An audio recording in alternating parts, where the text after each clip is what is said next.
नमस्कार खबरों के इस बुलेटिन में तुहाडा स्वागत है। मैं परमिंदर सिंह। पहला पेश ने चोणवीआं खबरां। लोक सभा वालों जम्मू कश्मीर मोड़ गठन सोध बिल पास।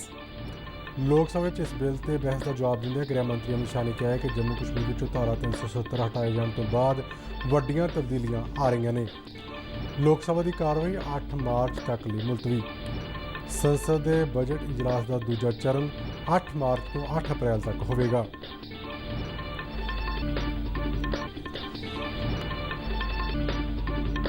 शहरी हवाबारी मंत्री हरदीप सिंह पुरी ने कहा है कि देश में घरेलू हवाई उड़ानों की गिनती कोविड तो पहलों की गिनती नेड़े पहुंची।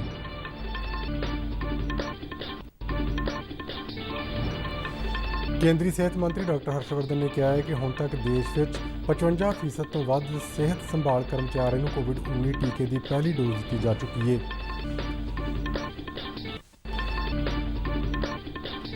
पंजाब ਦੀਆਂ 8 नगर निगमां ਅਤੇ 109 नगर परिषदां ਅਤੇ नगर पंचायतां ਲਈ ਭਲਕੇ ਵੋਟਾਂ ਪਾਈਆਂ ਜਾ ਰਹੀਆਂ ਨੇ।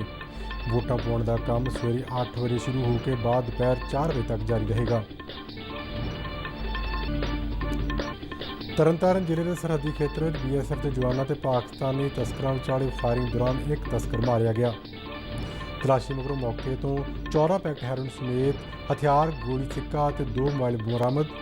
BSF ਵੱਲੋਂ ਫਿਰੋਜ਼ਪੁਰ ਸੈਕਟਰ ਵਿੱਚ ਵੀ 5 ਕਿਲੋ 150 ਗ੍ਰਾਮ ਹੈਰੋਇਨ ਬਰਾਮਦ।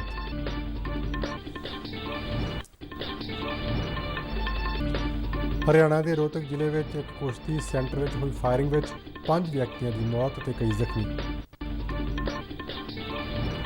ਰਾਜਸਥਾਨ ਦੇ ਸ਼੍ਰੀ ਗੰਗਾਨਗਰ ਜ਼ਿਲ੍ਹੇ ਵਿੱਚ ਇੱਕ ਟਰੱਕ ਟ੍ਰੇਲਰ ਅਤੇ ਕਰੂਜ਼ਰ ਵਿਚਾਲੇ ਟੱਕਰ ਵਿੱਚ 6 ਵਿਅਕਤੀਆਂ ਦੀ ਮੌਤ, ਦਰਜਨ ਦੇ ਕਰੀਬ ਜ਼ਖਮੀ।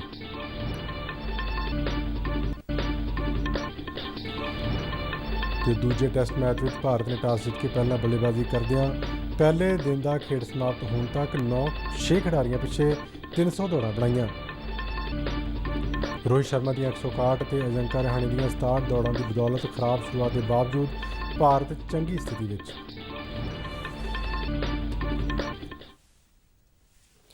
ਤੇ ਹੁਣ ਖਬਰਾਂ ਵਿਸਥਾਰ ਨਾਲ।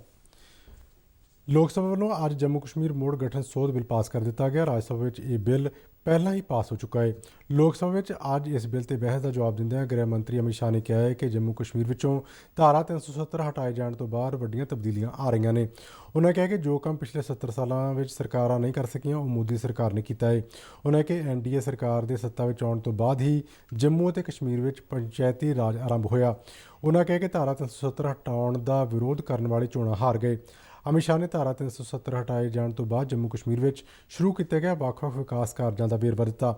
ਅਮਿਤ ਸ਼ਾਹ ਨੇ ਕਿਹਾ ਕਿ ਜੰਮੂ ਕਸ਼ਮੀਰ ਦੇ ਕਈ ਵਸਨੀਕਾਂ ਨੂੰ ਪਿਛਲੇ 70 ਸਾਲਾਂ ਵਿੱਚ ਬਿਜਲੀ ਨਸੀਬ ਨਹੀਂ ਹੋਈ ਅਤੇ ਉਹਨਾਂ ਨੂੰ ਪਿਛਲੇ 7 ਮਹੀਨਿਆਂ ਦੌਰਾਨ ਬਿਜਲੀ ਦੀ ਸਹੂਲਤ ਦਿੱਤੀ ਗਈ।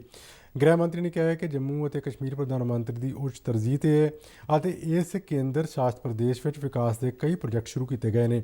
ਉਹਨਾਂ ਕਿਹਾ ਕਿ ਸਰਕਾਰ ਜੰਮੂ ਅਤੇ ਕਸ਼ਮੀਰ ਨੂੰ ਆਤਮ ਨਿਰਭਰ ਬਣਾਉਣਾ ਚਾਹੁੰਦੀ ਹੈ।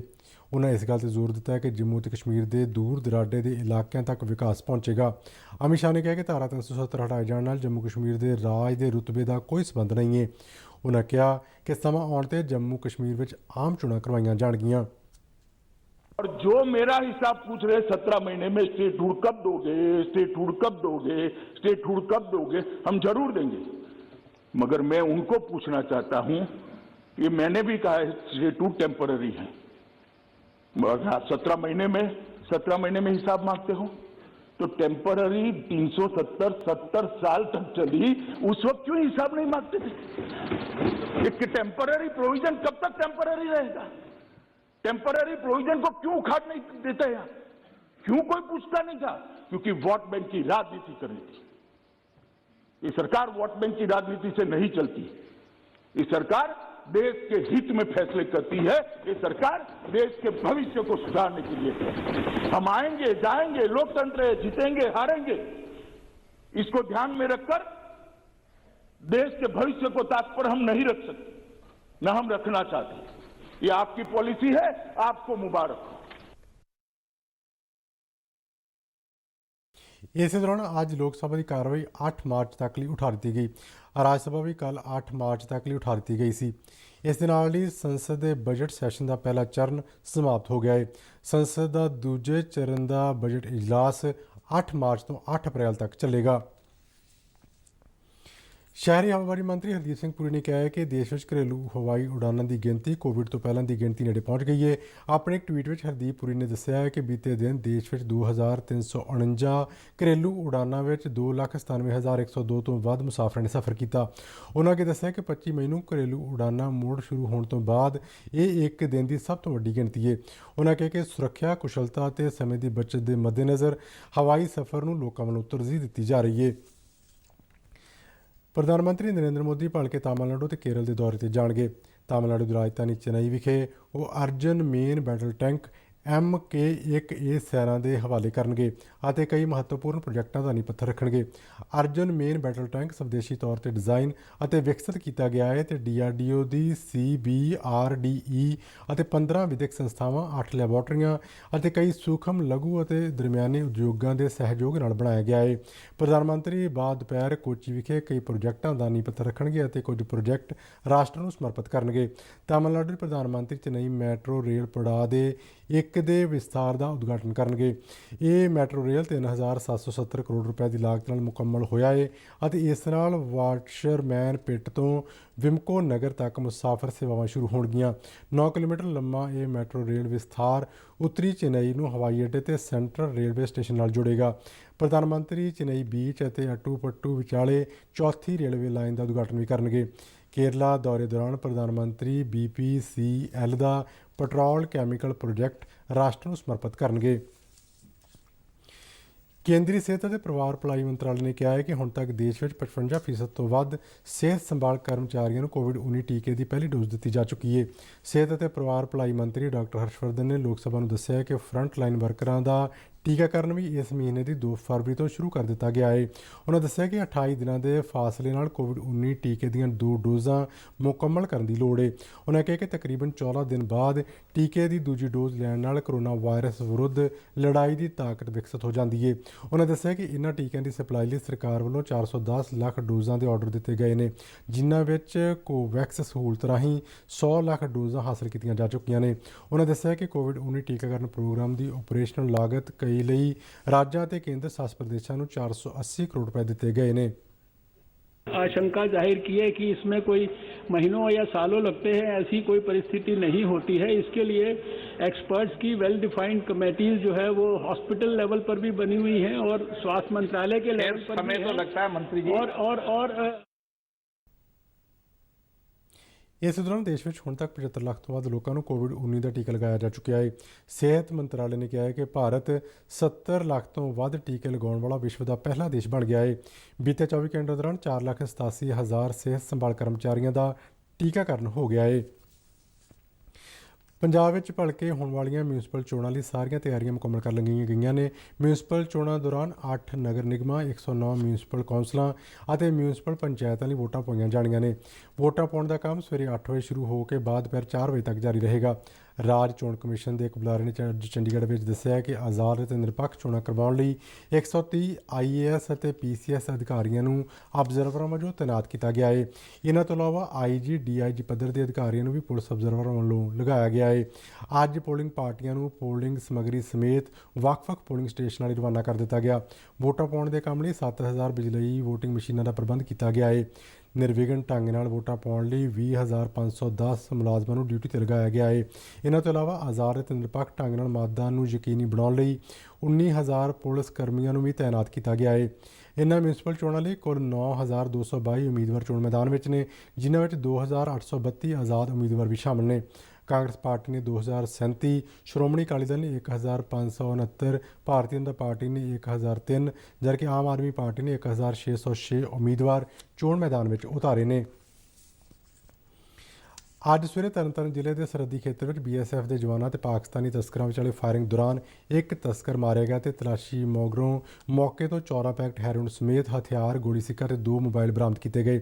BSF ਦੇ ਪੰਜਾਬ ਫਰੰਟੀਅਰ ਹੈੱਡਕੁਆਰਟਰ ਵੱਲੋਂ ਜਾਰੀ ਪ੍ਰੈਸ ਰਿਲੀਜ਼ ਅਨੁਸਾਰ ਸਰਹੱਦੀ ਨਿਗਰਾਨ ਚੌਂਕੀ ਖਾਲਦਾ 'ਤੇ ਤੈਨਾਤ BSF ਦੇ ਜਵਾਨਾਂ ਨੇ ਕੰਡਿਆਲੀ ਤਾਰ ਨੇੜੇ ਭਾਰਤੀ ਖੇਤਰ ਵਿੱਚ ਇੱਕ ਪਲਾਸਟਿਕ ਪਾਈਪ ਵਰਗੀ ਵਸਤੂ ਸੁੱਟਦੇ ਕੁਝ ਤਸਕਰਾਂ ਨੂੰ ਦੇਖਿਆ, ਜਿਸ 'ਤੇ BSF ਜਵਾਨਾਂ ਨੇ ਉਹਨਾਂ ਨੂੰ ਵੰਗਾਰਿਆ, ਪਰ ਇਹਨਾਂ ਤਸਕਰਾਂ ਨੇ BSF ਜਵਾਨਾਂ 'ਤੇ ਫਾਇਰਿੰਗ ਸ਼ੁਰੂ ਕਰ ਦਿੱਤੀ। BSF ਵੱਲੋਂ ਜਵਾਬੀ ਫਾਇਰਿੰਗ ਮਗਰੋਂ ਪਾਕਿਸਤਾਨੀ ਤਸਕਰਾਂ ਨੇ ਪਿੱਛੇ ਵੱਲ ਭੱਜਣ ਦੀ ਕੋਸ਼ਿਸ਼ ਕੀਤੀ, ਜਿਸ ਦੌਰਾਨ ਇੱਕ ਤਸਕਰ ਮਾਰਿਆ ਗਿਆ। ਬਾਅਦ ਵਿੱਚ ਇਸ ਥਾਂ ਦੀ ਤਲਾਸ਼ੀ ਲੈਣ ਮਗਰੋਂ ਹੈਰੋਇਨ ਦੇ 14 ਪੈਕਟਾਂ ਤੋਂ ਇਲਾਵਾ ਇੱਕ ਪਿਸਤੌਲ, ਇੱਕ ਮੈਗਜ਼ੀਨ, 6 ਰੌਂਦ ਅਤੇ 2 ਮੋਬਾਈਲ ਬਰਾਮਦ ਕੀਤੇ ਗਏ। ਤਰਨਤਾਰਨ ਜ਼ਿਲ੍ਹੇ ਦੇ SSP ਤਰਮਨ ਐਚ ਨੇਬਾਲੇ ਨੇ ਦੱਸਿਆ ਹੈ ਕਿ ਹੈਰੋਇਨ ਦੀ ਖੇਪ ਬਰਾਮਦ ਕੀਤੇ ਜਾਣ ਸੰਬੰਧੀ ਮਾਮਲਾ ਦਰਜ ਕੀਤਾ ਜਾਵੇਗਾ ਅਤੇ ਪੁਲਿਸ ਇਸ ਗੱਲ ਦਾ ਪਤਾ ਲਗਾ ਰਹੀ ਹੈ ਕਿ ਹੈਰੋਇਨ ਦੀ ਇਹ ਵੱਡੀ ਖੇਪ ਕਿਸ ਤੱਕ ਪਹੁੰਚਾਈ ਜਾਣੀ ਸੀ। BSF ਵੱਲੋਂ ਫਿਰੋਜ਼ਪੁਰ ਸੈਕਟਰ ਵਿੱਚ ਵੀ ਅੱਜ 5 ਕਿਲੋ 150 ਗ੍ਰਾਮ ਹੈਰੋਇਨ ਬਰਾਮਦ ਕੀਤੀ ਗਈ। BSF ਦੀ 136 ਬਟਾਲੀਅਨ ਦੇ ਜਵਾਨਾਂ ਨੇ ਕੰਡਿਆਲੀ ਤਾਰ ਨੇੜੇ ਕੁਝ ਹਰਕਤ ਦੇਖੀ। ਖਤਰੇ ਨੂੰ ਭਾਂਪਦਿਆਂ ਜਵਾਨਾਂ ਨੇ ਸ਼ੱਕੀ ਤਸਕਰਾਂ ਨੂੰ ਮੰਗਾਰਿਆ ਤੇ ਹਰਕਤ ਵਾਲੀ ਦਿਸ਼ਾ ਵੱਲ ਫਾਇਰਿੰਗ ਕੀਤੀ, ਜਿਸ ਤੇ ਸ਼ੱਕੀ ਤਸਕਰ ਸੰਘਣੀ ਧੁੰਦ ਦਾ ਫਾਇਦਾ ਉਠਾਉਂਦਿਆਂ ਪਿੱਛੇ ਵੱਲ ਭੱਜਣ ਵਿੱਚ ਕਾਮਯਾਬ ਹੋ ਗਏ। ਬਾਅਦ ਵਿੱਚ ਇਸ ਇਲਾਕੇ ਦੀ ਤਲਾਸ਼ੀ ਮਗਰੋਂ ਜਵਾਨਾਂ ਵੱਲੋਂ ਹੈਰੋਇਨ ਦੇ 5 ਪੈਕੇਟ ਬਰਾਮਦ ਕੀਤੇ ਗਏ। ਹਰਿਆਣਾ ਦੇ ਰੋਹਤਕ ਜ਼ਿਲ੍ਹੇ ਵਿੱਚ ਇੱਕ ਕੁਸ਼ਤੀ ਸੈਂਟਰ ਵਿੱਚ ਹੋਈ ਫਾਇਰਿੰਗ ਮਗਰੋਂ 5 ਵਿਅਕਤੀਆਂ ਦੀ ਮੌਤ ਹੋ ਗਈ ਅਤੇ ਕਈ ਹੋਰ ਜ਼ਖਮੀ ਹੋਏ ਨੇ। ਪੁਲਿਸ ਅਨੁਸਾਰ ਕੁਸ਼ਤੀ ਕੇਂਦਰ ਦੇ ਕੋਚ ਵੱਲੋਂ ਫਾਇਰਿੰਗ ਕੀਤੀ ਗਈ, ਜਿਸ ਵਿੱਚ ਸੈਂਟਰ ਦੇ ਆਪਰੇਟਰ ਅਤੇ ਉਸ ਦੀ ਪਤਨੀ ਸਮੇਤ 5 ਵਿਅਕਤੀ ਮਾਰੇ ਗਏ। ਸ਼ੁਰੂਆਤੀ ਜਾਂਚ ਵਿੱਚ ਇਹ ਮਾਮਲਾ ਪੁਰਾਣੀ ਰੰਜਿਸ਼ ਦਾ ਦੱਸਿਆ ਜਾ ਰਿਹਾ ਹੈ। ਜ਼ਖਮੀ ਵਿਅਕਤੀਆਂ ਨੂੰ ਨੇੜਲੇ ਹਸਪਤਾਲਾਂ ਵਿੱਚ ਦਾਖਲ ਕਰਵਾਇਆ ਗਿਆ ਹੈ। ਰਾਜਸਥਾਨ ਦੇ ਸ਼੍ਰੀ ਗੰਗਾਨਗਰ ਜ਼ਿਲ੍ਹੇ ਵਿੱਚ ਰਾਜਿਆਸਰ ਪੁਲਿਸ ਸਟੇਸ਼ਨ ਖੇਤਰ ਵਿੱਚ ਇੱਕ ਟਰੱਕ, ਟ੍ਰੇਲਰ ਅਤੇ ਕਰੂਜ਼ਰ ਵਿਚਾਲੇ ਟੱਕਰ ਵਿੱਚ 6 ਵਿਅਕਤੀਆਂ ਦੀ ਮੌਤ ਹੋ ਗਈ, ਜਦਕਿ ਦਰਜਨ ਦੇ ਕਰੀਬ ਵਿਅਕਤੀ ਜ਼ਖਮੀ ਦੱਸੇ ਜਾ ਰਹੇ ਨੇ। ਪੁਲਿਸ ਅਨੁਸਾਰ 2 ਪਰਿਵਾਰਾਂ ਦੇ ਕੋਈ 20 ਲੋਕ ਕਰੂਜ਼ਰ ਵਿੱਚ ਸਵਾਰ ਹੋ ਕੇ ਬੀਕਾਨੇਰ ਜਾ ਰਹੇ ਸਨ ਜਦ ਇਸ ਦੀ ਟੱਕਰ ਇੱਕ ਟਰੱਕ ਟ੍ਰੇਲਰ ਨਾਲ ਹੋ ਗਈ। ਕੌਮੀ ਸ਼ਾਹਰਾਹ ਬਾੜ ਤੇ ਸਵੇਰੇ ਕੋਈ 9:30 ਵਜੇ ਵਾਪਰੇ ਇਸ ਹਾਦਸੇ ਵਿੱਚ 6 ਵਿਅਕਤੀਆਂ ਦੀ ਥਾਂ ਤੇ ਹੀ ਮੌਤ ਹੋ ਗਈ। 12 ਜ਼ਖਮੀ ਵਿਅਕਤੀਆਂ ਨੂੰ ਸ਼੍ਰੀ ਗੰਗਾਨਗਰ ਅਤੇ ਬੀਕਾਨੇਰ ਦੇ ਹਸਪਤਾਲਾਂ ਵਿੱਚ ਦਾਖਲ ਕਰਵਾਇਆ ਗਿਆ ਹੈ, ਜਿੱਥੇ ਕੋਈ 6 ਵਿਅਕਤੀਆਂ ਦੀ ਹਾਲਤ ਗੰਭੀਰ ਦੱਸੀ ਜਾ ਰਹੀ ਹੈ। ਮ੍ਰਿਤਕਾਂ ਵਿੱਚ ਬੱਚੇ ਅਤੇ ਔਰਤਾਂ ਵੀ ਸ਼ਾਮਲ ਨੇ। ਭਾਰਤ ਅਤੇ ਇੰਗਲੈਂਡ ਵਿਚਾਲੇ ਮੌਜੂਦਾ ਟੈਸਟ ਲੜੀ ਦੇ ਦੂਜੇ ਮੈਚ ਵਿੱਚ ਅੱਜ ਭਾਰਤ ਨੇ ਟਾਸ ਜਿੱਤ ਕੇ ਪਹਿਲਾਂ ਬੱਲੇਬਾਜ਼ੀ ਦਾ ਫੈਸਲਾ ਕੀਤਾ। ਚੇਨਈ ਵਿੱਚ ਖੇਡੇ ਜਾ ਰਹੇ ਇਸ ਮੈਚ ਵਿੱਚ ਭਾਰਤ ਨੇ ਆਪਣੀ ਪਹਿਲੀ ਪਾਰੀ ਵਿੱਚ ਪਹਿਲੇ ਦਿਨ ਦਾ ਖੇਡ ਖਤਮ ਹੋਣ ਤੱਕ 6 ਖਿਡਾਰੀਆਂ ਪਿੱਛੇ 300 ਦੌੜਾਂ ਬਣਾ ਲਈਆਂ ਸਨ। ਭਾਰਤ ਦੀ ਸ਼ੁਰੂਆਤ ਖਰਾਬ ਰਹੀ। ਸਲਾਮੀ ਬੱਲੇਬਾਜ਼ ਸ਼ੁਭਮਨ ਗਿੱਲ ਦੂਜੇ ਹੀ ਓਵਰ ਵਿੱਚ ਬਿਨਾਂ ਕੋਈ ਦੌੜ ਬਣਾਏ ਓਨਲੀ ਸਟੋਨ ਹੱਥੋਂ ਆਊਟ ਹੋ ਗਿਆ। ਭਾਰਤ ਨੂੰ ਦੂਜਾ ਝਟਕਾ ਤੇਜੇਸ਼ਵਰ ਪੁਜਾਰਾ ਦੇ ਰੂਪ ਵਿੱਚ ਲੱਗਾ, ਜੋ 21 ਦੌੜਾਂ ਬਣਾ ਕੇ ਜੈਕ ਲੀਚ ਦਾ ਸ਼ਿਕਾਰ ਬਣਿਆ। ਅਗਲੇ ਹੀ ਓਵਰ ਵਿੱਚ ਕਪਤਾਨ ਵਿਰਾਟ ਕੋਹਲੀ ਬਿਨਾਂ ਕੋਈ ਦੌੜ ਬਣਾਏ ਮੋਇਨ ਹੱਥੋਂ ਆਊਟ ਹੋਇਆ। ਇਸ ਪਾਰੀ ਵਿੱਚ ਰੋਹਿਤ ਸ਼ਰਮਾ ਨੇ ਵਧੀਆ ਖੇਡ ਦਾ ਪ੍ਰਦਰਸ਼ਨ ਕਰਦਿਆਂ 161 ਦੌੜਾਂ ਬਣਾਈਆਂ ਅਤੇ ਜੈਕ ਲੀਚ ਹੱਥੋਂ ਆਊਟ ਹੋਇਆ। ਅਜਿੰਕਾ ਰਹਾਣੇ 67 ਜਦਕਿ ਆਰ ਅਸ਼ਵਨ ਨੇ 13 ਦੌੜਾਂ ਬਣਾਈਆਂ। ਪਹਿਲੇ ਦਿਨ ਦਾ ਖੇਡ ਸਮਾਪਤ ਹੋਣ ਸਮੇਂ ਰਿਸ਼ਵ ਪੰਤ 33 ਜਦਕਿ ਅਕਸ਼ਰ ਪਟੇਲ 5 ਦੌੜਾਂ ਬਣਾ ਕੇ ਕ੍ਰੀਜ਼ ਤੇ ਸਨ। ਤੇ ਬੁਲੇਟਿਨ ਦੇ ਅਖੀਰ ਵਿੱਚ ਚੋਣਵੀਆਂ ਖਬਰਾਂ ਇੱਕ ਵਾਰ ਫਿਰ ਤੋਂ। ਲੋਕ ਸਭਾ ਵੱਲੋਂ ਜੰਮੂ ਕਸ਼ਮੀਰ ਮੋੜ ਗਠਨ ਸੋਧ ਬਿੱਲ ਪਾਸ। ਲੋਕ ਸਭਾ ਵਿੱਚ ਇਸ ਬਿੱਲ ਤੇ ਬਹਿਸ ਦਾ ਜਵਾਬ ਦਿੰਦਿਆਂ ਗ੍ਰਹਿ ਮੰਤਰੀ ਅਮਿਤ ਸ਼ਾਹ ਨੇ ਕਿਹਾ ਕਿ ਜੰਮੂ ਕਸ਼ਮੀਰ ਵਿੱਚੋਂ ਧਾਰਾ 370 ਹਟਾਏ ਜਾਣ ਤੋਂ ਬਾਅਦ ਵੱਡੀਆਂ ਤਬਦੀਲੀਆਂ ਆ ਰਹੀਆਂ ਨੇ। ਲੋਕ ਸਭਾ ਦੀ ਕਾਰਵਾਈ 8 ਮਾਰਚ ਤੱਕ ਲਈ ਮੁਲਤਵੀ। ਸੰਸਦ ਦੇ ਬਜਟ ਇਜਲਾਸ ਦਾ ਦੂਜਾ ਚਰਨ 8 ਮਾਰਚ ਤੋਂ 8 ਅਪ੍ਰੈਲ ਤੱਕ ਹੋਵੇਗਾ।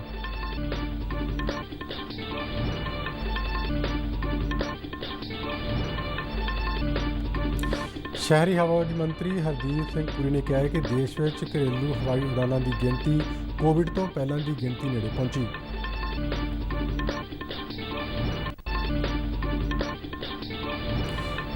ਕੇਂਦਰੀ ਸਿਹਤ ਮੰਤਰੀ ਡਾਕਟਰ ਹਰਸ਼ਵਰਧਨ ਨੇ ਕਿਹਾ ਹੈ ਕਿ ਹੁਣ ਤੱਕ ਦੇਸ਼ ਵਿੱਚ 55% ਤੋਂ ਵੱਧ ਸਿਹਤ ਸੰਭਾਲ ਕਰਮਚਾਰੀਆਂ ਨੂੰ ਕੋਵਿਡ-19 ਟੀਕੇ ਦੀ ਪਹਿਲੀ ਡੋਜ਼ ਦਿੱਤੀ ਜਾ ਚੁੱਕੀ ਹੈ।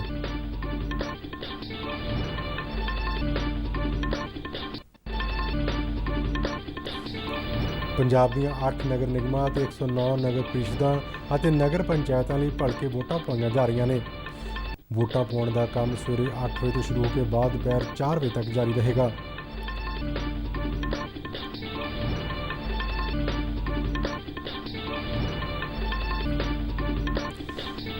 ਤਰਨਤਾਰਨ ਜ਼ਿਲ੍ਹੇ ਦੇ ਸਰਹੱਦੀ ਖੇਤਰ ਵਿੱਚ BSF ਦੇ ਜਵਾਨਾਂ ਤੇ ਪਾਕਿਸਤਾਨੀ ਤਸਕਰਾਂ ਵਿਚਾਲੇ ਫਾਇਰਿੰਗ ਦੌਰਾਨ ਇੱਕ ਤਸਕਰ ਮਾਰਿਆ ਗਿਆ। ਤਲਾਸ਼ੀ ਮਗਰੋਂ ਮੌਕੇ ਤੋਂ 14 ਪੈਕਟ ਹੈਰੋਇਨ ਸਮੇਤ ਹਥਿਆਰ, ਗੋਲੀ ਸਿੱਕਾ ਅਤੇ 2 ਮੋਬਾਈਲ ਬਰਾਮਦ। BSF ਵੱਲੋਂ ਫਿਰੋਜ਼ਪੁਰ ਸੈਕਟਰ ਵਿੱਚ ਵੀ 5 ਕਿਲੋ 150 ਗ੍ਰਾਮ ਹੈਰੋਇਨ ਬਰਾਮਦ। ਹਰਿਆਣਾ ਦੇ ਰੋਹਤਕ ਜ਼ਿਲ੍ਹੇ ਵਿੱਚ ਇੱਕ ਕੁਸ਼ਤੀ ਸੈਂਟਰ ਵਿੱਚ ਹੋਈ ਫਾਇਰਿੰਗ ਵਿੱਚ 5 ਵਿਅਕਤੀਆਂ ਦੀ ਮੌਤ ਤੇ ਕਈ ਜ਼ਖਮੀ। ਰਾਜਸਥਾਨ ਦੇ ਸ਼੍ਰੀ ਗੰਗਾਨਗਰ ਜ਼ਿਲ੍ਹੇ ਵਿੱਚ ਇੱਕ ਟਰੱਕ, ਟ੍ਰੇਲਰ ਅਤੇ ਕਰੂਜ਼ਰ ਵਿਚਾਲੇ ਟੱਕਰ ਵਿੱਚ 6 ਵਿਅਕਤੀਆਂ ਦੀ ਮੌਤ, ਦਰਜਨ ਦੇ ਕਰੀਬ ਜ਼ਖਮੀ। ਦੂਜੇ ਟੈਸਟ ਮੈਚ ਵਿੱਚ ਭਾਰਤ ਨੇ ਟਾਸ ਜਿੱਤ ਕੇ ਪਹਿਲਾਂ ਬੱਲੇਬਾਜ਼ੀ ਕਰਦਿਆਂ ਪਹਿਲੇ ਦਿਨ ਦਾ ਖੇਡ ਸਮਾਪਤ ਹੋਣ ਤੱਕ 6 ਖਿਡਾਰੀਆਂ ਪਿੱਛੇ 300 ਦੌੜਾਂ ਬਣਾਈਆਂ। ਰੋਹਿਤ ਸ਼ਰਮਾ ਦੀਆਂ 161 ਅਤੇ ਅਜਿੰਕੇ ਰਹਾਣੇ ਦੀਆਂ 67 ਦੌੜਾਂ ਦੀ ਬਦੌਲਤ ਖਰਾਬ ਸ਼ੁਰੂਆਤ ਦੇ ਬਾਵਜੂਦ ਭਾਰਤ ਚੰਗੀ ਸਥਿਤੀ ਵਿੱਚ। ਤੇ ਇਸ ਦੇ ਨਾਲ ਹੀ ਖਬਰਾਂ ਦੇ ਬੁਲੇਟਿਨ ਖਤਮ ਹੁੰਦਾ ਹੈ। ਆਗਿਆ ਦਿਓ। ਨਮਸਕਾਰ।